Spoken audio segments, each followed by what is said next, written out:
It's the book club for kids. It's a book club for kids. It's the book club for kids. It's the book club for kids podcast. Hi, I'm Kitty Felde. Last week, writer Holly Goldberg Sloan told us why she wrote her best-selling novel, Counting by Sevens. I think that I write about the reunification of family. I'm very interested in the notion of how many people it actually takes to hold us all together. But there's more to the story. Coming up in this bonus episode of the Book Club for Kids, more from writer Holly Goldberg Sloan. So Holly, you told us last week that 7 is your favorite number, but how do we get to the complete title, Counting by Sevens? The reason the book is called Counting by Sevens is because at one point my mother was ill and I took her to a doctor. My mother's older, obviously, and the doctor said, well, we need to start by determining if she has any mental impairment. She was about a foot away from him when he said that, but she had been exhibiting strange behavior. So he said, we have a very simple way to tell if somebody has cognitive function. And what we do is we ask the person to count backwards from 100 by 7.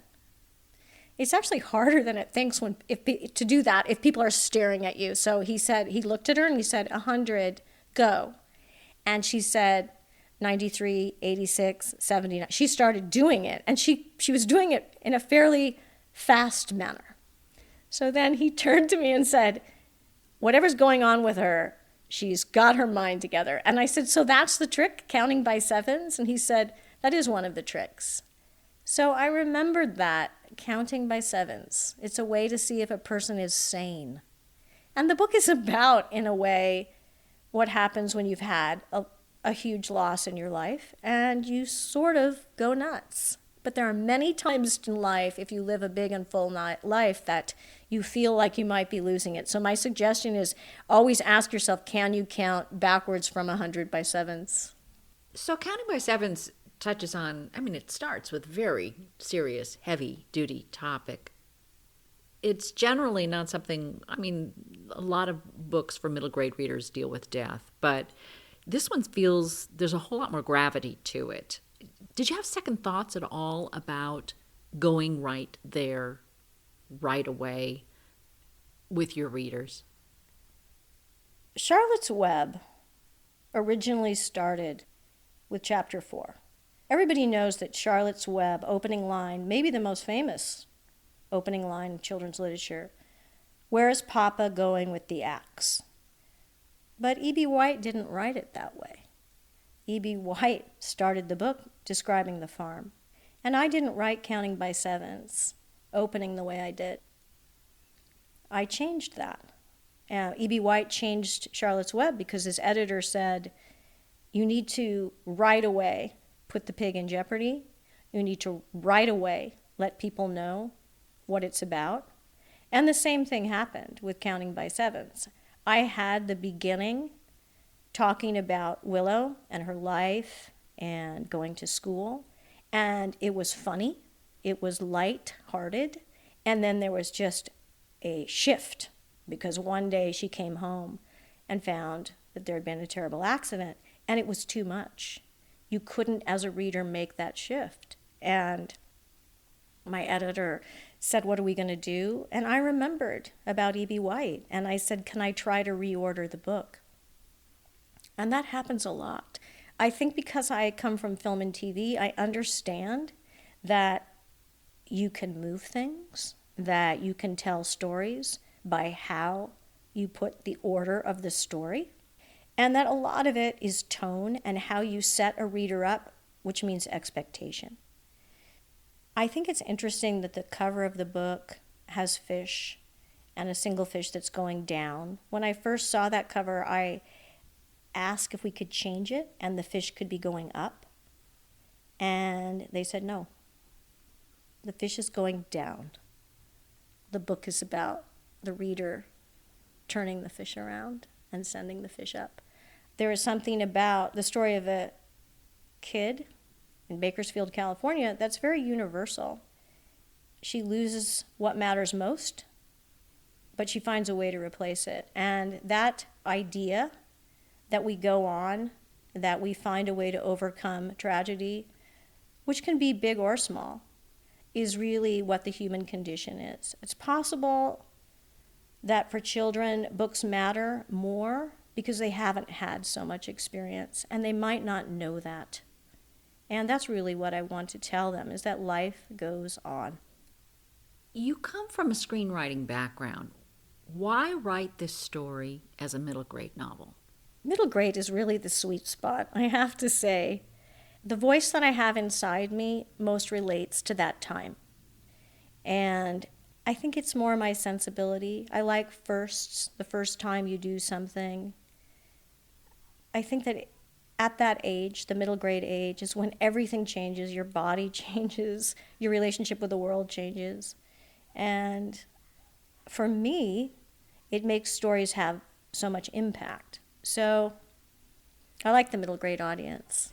What would have been lost if you had written Counting by Sevens as a screenplay rather than a middle grade novel? Well, since we hope to make it into a movie, then you can answer that question later by saying what was lost. But right now, I'm obsessed with looking at film and television, and this isn't a discovery, but I feel it more than I ever have before, that the things that I like to see dramatized, either for television or for film, come from books. So everything from Harry Potter, they come from books. The Wizard of Oz, which I'm obsessed with, a series of books. And that's because you're allowed to do more in a book. Film is a distillation. And it also has to do with point of view, getting inside someone's head. That's much harder to do in the film experience.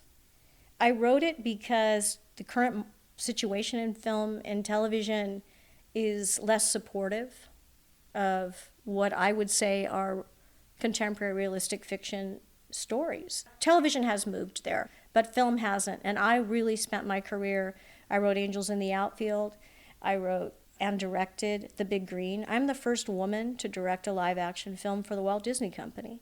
I don't know that anyone would make Angels in the Outfield today or The Big Green. I wrote a movie called Made in America. It made $100 million worldwide. That's in 1992. And yet today, I don't think a major studio, and that was a major studio, Universal, would release that.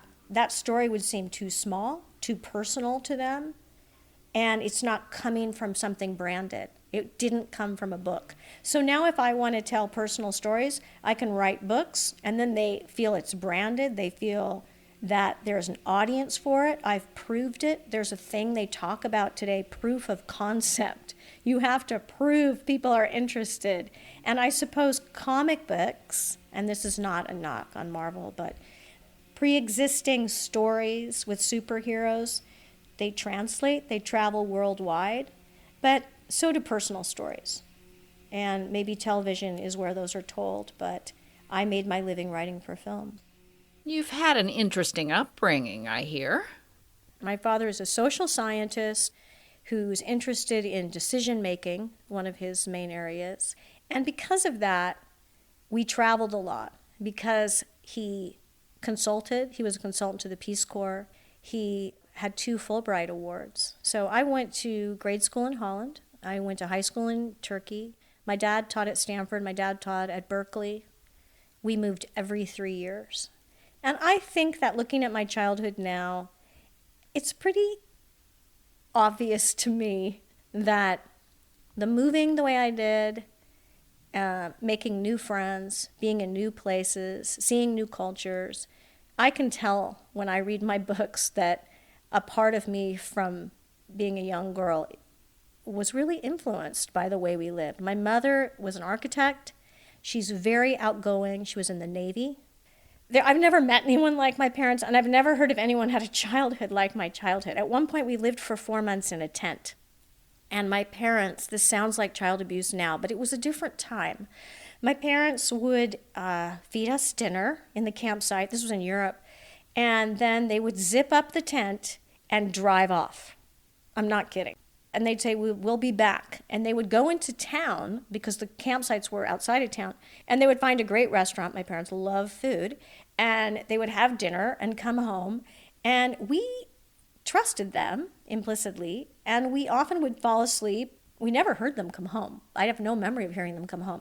But one night in Yugoslavia, they left us, and there was a huge storm, and the tent blew over.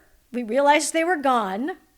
That's just one of the happy childhood memories I had. At one point, I had a pet goat, and his name was Ernie.